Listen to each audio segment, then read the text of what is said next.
Assalamu alaikum students. This video is for pre-9th class, subject chemistry, chapter number 3, page number 53. Students, today we will discuss ionization energy. Students, in a single atom, isolated gaseous atom, number of protons in the nucleus and number of electrons revolving around the nucleus are same. So means positive charge in the nucleus and negative charge in terms of electrons is same. So if we want to convert this neutral atom into ion by removing one electron from the valence shell, we have to supply energy against the force of attraction from the nucleus. For the valence electron, we have to give energy to remove the valence electron.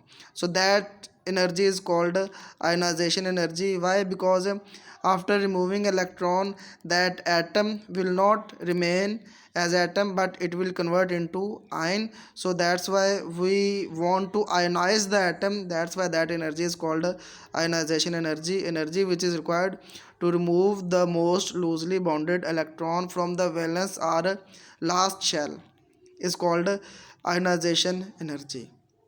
For example, in first group, sodium, it has one electron in the last shell, so the amount of energy which is required to remove that one electron is 496 kilojoule per mole. But in the second and third group, we have more than one electrons in the valence shell.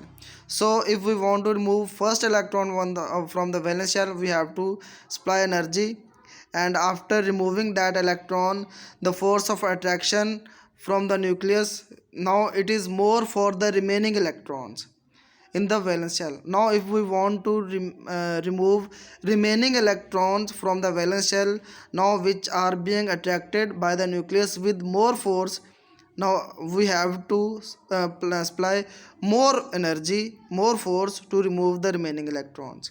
Clear? So that's why second ionization energy which is required to remove the second electron or third electron is more than first ionization energy, because we have to remove the second electron now which is being attracted by the nucleus with more force. So we have to supply more energy to remove the second electron. That's why second ionization energy is more than first ionization energy. Thank you.